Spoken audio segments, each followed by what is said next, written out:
Hey guys, this is update number 8, and I'm going to be going through a couple of things. One, I'm going to be going through my stores to show you that the stores individually before the challenge have done quite a lot. Um, the one that I'm working on, which is my main store, has done about $17,000 in revenue over the last 3 or 4 months, which in terms of revenue, it's pretty average. But in terms of learning e-commerce and all, it's good because anything that builds onto your store acts as a kind of a bit of a history to your store and your basically your online business. So the best thing about e-commerce is that you can have an exit plan. You can have, say for example, this store does about $100,000 in revenue over the course of 12 months. Well, you've got an online business that has a validated revenue stream of about $100,000 for that month, for that year. So then, if you were to sell that as a business, you can kind of sell it as a business that's doing about $100,000 that you've done for the year. And so there's an exit plan, unlike Teespring where you just make the sales off someone else's website and you don't actually have an asset. This is an asset. It's got sales. You have a supply you're working with consistently, and particularly if it's in a specific niche, then you can actually exit with. You can actually sell it to someone.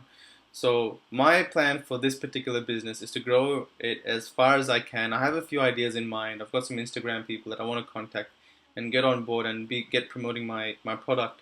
And if I can get consistent sales where it's kind of making a good daily income, then I can kind of focus on whether or not I want to keep it for myself as a revenue stream or if I want to cash out on it. Hopefully do about $200,000-300,000 in revenue per year eventually, and if I can get to that stage, then I should be able to sell it for about $50 to $80,000 in cold hard cash. So I'm hoping to get to that point. But we have a long way to go and a lot of things to do. But the good thing is that the product, I have been selling variances of that product, and you can see that in July, one of them really took off. This is when I basically made the store. Kind of continued through August. So all of July, all of August, I was selling basically the same product or one or two variations of the same product. Had a down period where I wasn't focusing that much. I was launching some campaigns here and there. And then I started the challenge again, and I found some more products. So basically, the more I launch, the more I kind of find in this niche. Anyway, let's do some statistics from about the 7th of September is when we started the challenge. So 7th September to October 12th, with today's date. I've launched about 78. Not this, but I've launched about 78 campaigns, and in those 78 campaigns, I found about 4 or 5 that have, about 5 or 10 that have made me either a break even or that have got me back a profit. Now, break evens, I don't usually work with break evens because I'm not there to kind of, they're more stressful than they are beneficial. I like things that are clear profit money makers. So anyway, so far I've done about almost $6,000 in revenue over the course of this challenge. Pretty cool. This is another store of mine.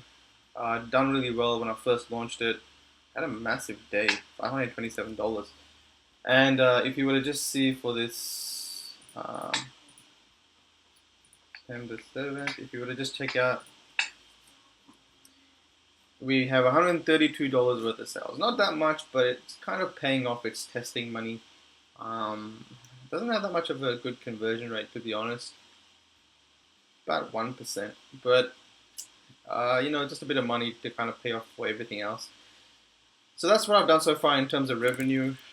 If we look at all the full data, we have product costs of $3,380, FB costs of Facebook costs of $1,650, total revenue of $6,049 if we were to include both stores' revenue, and a total profit loss of over $1,000. So that's something pretty good for a month's worth of work, keeping me going.